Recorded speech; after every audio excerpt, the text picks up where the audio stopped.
menjelaskan pengertian dari lembaga keuangan bank.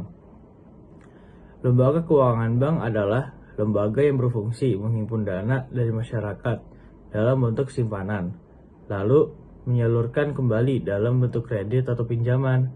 Selain itu, bank juga menyediakan berbagai layanan keuangan seperti transfer, pembayaran, dan penukaran valuta asing. Bank berperan penting sebagai perantara antara pihak yang memiliki dana dan yang membutuhkan dana. Pertama, bank negeri. Jadi apa itu bank negeri? Bank negeri adalah bank yang sebagian besar saham yang dimiliki oleh negara. Dalam hal ini, pemerintah Republik Indonesia juga berperan penting dalam mendukung stabilitas ekonomi dan pembangunan nasional. Jadi ciri-ciri bank negeri yang pertama, kepemilikan pemerintah. Mayoritas atau seluruh sahamnya dimiliki oleh negara dan juga misi publik. Selain mengajar keuntungan, bank negeri juga memiliki misi untuk mendukung pembangunan nasional seperti UMKM. Ketiga, pengawasan ketat diawasi oleh OJK, Otoritas Jasa Keuangan. Dan juga peran bank negeri yaitu pertama menyalurkan kredit kepada sektor prioritas nasional, keuangan inklusif untuk masyarakat luas yang menjadi agen, juga menjadi penyangga stabilitas sistem keekonomian negara. Oke, sekarang kita akan membahas apa itu bank swasta. Bank swasta adalah lembaga keuangan yang kepemilikannya dimiliki oleh pihak swasta, individu maupun kelompok bisnis, dan bukan oleh pemerintah. Ini merupakan perbedaan dasar dengan bank umum milik negara atau BUMN yang mayoritasnya sahamnya dikuasai oleh negara. Karakteristik utama bank swasta yang pertama adalah kepemilikan swasta. Ini adalah ciri pembeda utama. Saham bank dimiliki oleh individu, keluarga, perusahaan, atau investor swasta lainnya. Yang kedua, ada orientasi keuntungan. Meskipun juga berbeda dalam perekonomian, salah satu tujuan utama bank swasta adalah menghasilkan keuntungan bagi para pemegang sahamnya. Yang ketiga, ada persaingan dan inovasi. Karena berorientasi kepada keuntungan dan bersaing dengan bank lainnya, baik swasta maupun BUMN, bank swasta cenderung lebih inovatif dalam menawarkan produk dan layanan untuk menarik nasabah. Yang keempat, ada fleksibilitas dan adaptabilitas. Bank swasta seringkali lebih cepat beradaptasi dengan perubahan pasar dan perkembangan teknologi untuk memenuhi kebutuhan nasabah yang beragam. Lalu ada yang kelima, bervariasi kebijakan dan layanan kebijakan. Kebijakan biaya layanan, suku bunga, dan jenis produk yang ditawarkan dapat sangat bervariasi antar bank swasta. Dan yang terakhir adalah fokus pada nasabah. Dalam upaya menarik dan mempertahankan nasabah, bank swasta seringkali memberikan perhatian khusus pada layanan pelanggan. Nah, apa sih peran bank swasta dalam perekonomian? Nah, yang pertama adalah menyalurkan kredit. Memberi pinjaman kepada individu dan perusahaan untuk berbagai keperluan, mendorong pertumbuhan ekonomi. Yang kedua adalah penerimaan simpanan. Menawarkan berbagai produk tabungan dan deposito sebagai wadah penyimpanan dana masyarakat. Yang ketiga, ada fasilitas pembayaran. Menyediakan layanan transaksi pembayaran yang efisien. Lalu ada yang keempat yaitu layanan investasi. Fasilitas investasi melalui berbagai produk keuangan. Dan terakhir adalah layanan perbankan digital, yaitu mengembangkan platform digital untuk memudahkan akses layanan perbankan. Nah, apa sih yang penting untuk diperhatikan nasabah dalam bank swasta? Ya, yang pertama adalah perbandingan.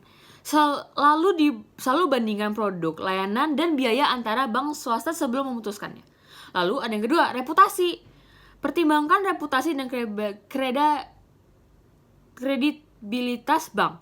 Lalu yang terakhir adalah kebutuhan pribadi. Pilih bank dan produk yang paling sesuai dengan kebutuhan dan tujuan keuangan kamu. Sekarang giliran saya untuk menjelaskan pengertian, peran, dan fungsi bank luar negeri. Dan saya akan menjelaskan lembaga keuangan bank.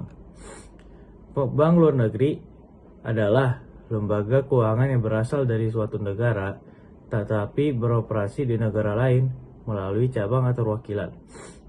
Meski berada di luar negeri, bank ini tetap tunduk pada aturan negara asal dan negara tempat beroperasi. Yang kedua, peran bank luar negeri, yaitu mendukung perdagangan internasional seperti ekspor-impor dengan layanan pembiayaan dan letter of credit. Yang kedua, menarik investasi asing dengan meningkatkan kepercayaan investor.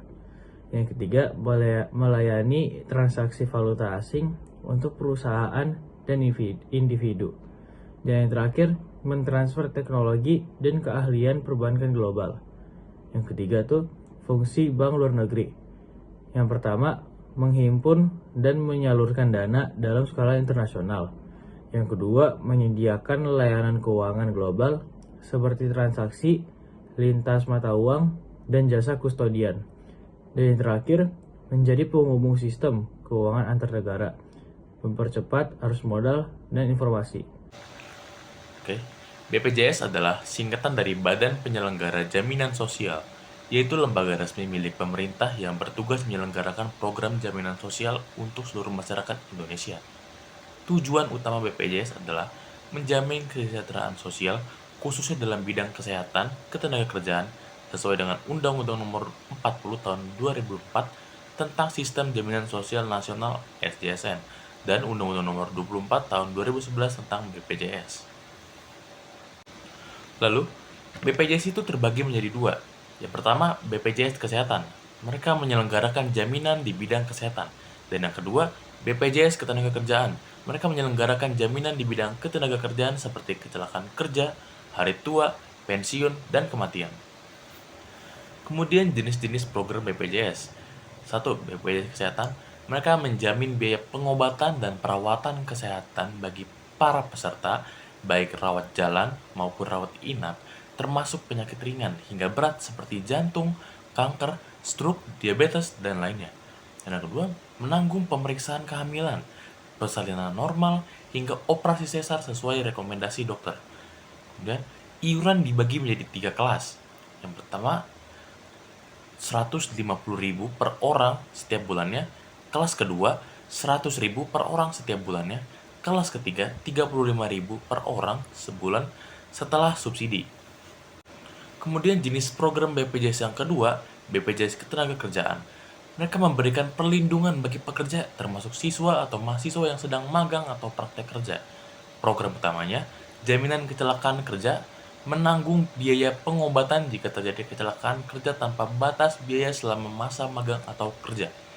Kedua, jaminan kematian atau JKM, santunan jika peserta meninggal dunia saat masa perlindungan. Ketiga, jaminan hari tua JHT, dan jaminan pensiun JP, tabungan dan pensiunan bagi pekerja setelah pensiun atau tidak bekerja lagi. Iuran untuk siswa magang sangat terjangkau, mulai dari 16.800 per bulannya. Kemudian apa sih manfaat BPJS bagi masyarakat? Pertama, akses layanan kesehatan luas.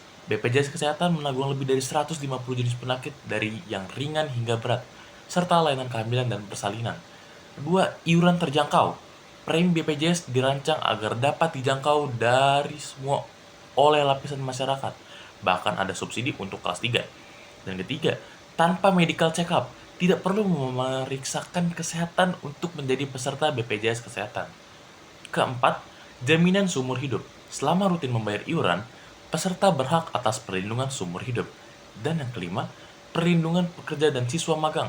BPJS Ketenagakerjaan melindungi dari risiko kecelakaan kerja dan kematian, bahkan untuk siswa atau mahasiswa yang sedang praktek kerja. Bagaimana cara menggunakan BPJS Kesehatan? Yang pertama, pendaftaran.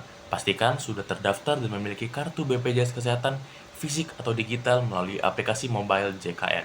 Dan yang kedua, berobat ke fasilitas kesehatan tingkat pertama, FKTP, seperti puskesmas, klinik, atau dokter yang bekerjasama dengan BPJS. Ketiga, mendapatkan surat rujukan. Jika perlu penanganan lebih lanjut, dokter atau memberikan surat rujukan ke rumah sakit. Dan yang keempat, pelayanan di rumah sakit. Tunjukkan kartu BPJS dan surat rujukan untuk mendapatkan layanan rawat jalan atau rawat inap sesuai kelas kepesertaan. Kemudian, apakah BPJS penting bagi pelajar? Oh jelas, BPJS bukan hanya untuk orang dewasa atau pekerja, tapi juga penting untuk pelajar, terutama yang mengikuti magang atau praktek kerja lapangan. Dengan BPJS Ketenagakerjaan, pelajar terlindungi dari risiko kecelakaan saat praktek, dan biaya pengobatan akan ditanggung sepenuhnya oleh BPJS.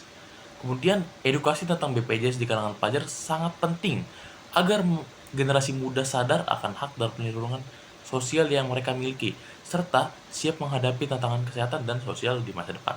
Lembaga keuangan non-bank adalah lembaga yang bertugas melakukan kegiatan usaha di bidang keuangan seperti bank, tetapi tidak memberikan layanan seperti tabungan ataupun giro. Lembaga keuangan non-bank ini biasanya menawarkan layanan lain seperti asuransi, pinjaman, investasi, ataupun pembiayaan.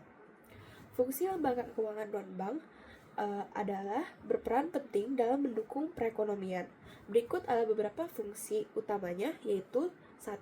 Memberikan pinjaman atau kredit kepada masyarakat yang berpendapatan rendah untuk membangun usaha. Yang kedua, menghimpun dana masyarakat dengan cara mengeluarkan surat berharga. Yang ketiga, sebagai perantara antara perusahaan Indonesia dan badan hukum pemerintah untuk mendapatkan kredit dari dalam maupun luar negeri. Yang keempat, membantu memperlancar pembiayaan ekonomi lewat pembangunan pasar uang dan pasar modal. Yang kelima, sebagai perantara bagi perusahaan untuk mendapatkan tenaga ahli di bidang keuangan. Lembaga keuangan non-bank memiliki peranan dalam menggerakkan perekonomian negara, yaitu berupa membantu mempromosikan pertumbuhan keuangan inklusif negara lewat pemenuhan kebutuhan kredit. Selanjutnya ada membantu usaha mikro, kecil, dan menengah atau UMKM melalui layanan keuangan yang sesuai dengan kebutuhan.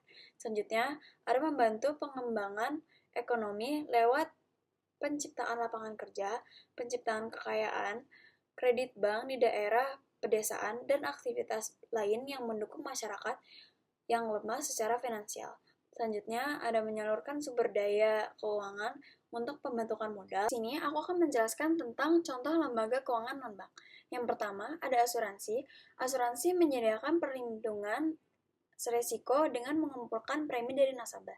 Dana ini digunakan untuk membayar klaim jika terjadi kerugian. Selanjutnya ada leasing. Leasing merupakan memberikan layanan sewa guna usaha di mana nasabah bisa membeli barang secara cicilan. Selanjutnya ada kreditur pinjaman. Kreditur pinjaman ini menyediakan pinjaman untuk pelaku usaha dengan bunga tertentu sesuai pengajuan. Selanjutnya ada pasar modal. Pasar modal ialah tempat investor menanamkan dana jangka panjang lewat produk seperti saham, obligasi, dan reksadana. Selanjutnya ada koperasi. Koperasi mengelola dana untuk anggota dengan prinsip kebersamaan dan biasanya melalui simpan pinjam. Selanjutnya ada pegadaian. Pegadaian memberikan pinjaman dengan jaminan aset seperti emas dan barang berharga lainnya. Selanjutnya ada dana pensiun. Dana pensiun mengelola tabungan hari tua karyawan dan membayarkannya saat pensiun. Selanjutnya ada modal ventura. Modal ventura memberi pembayaran kepada perusahaan baru atau perkembangan melalui penyertaan modal.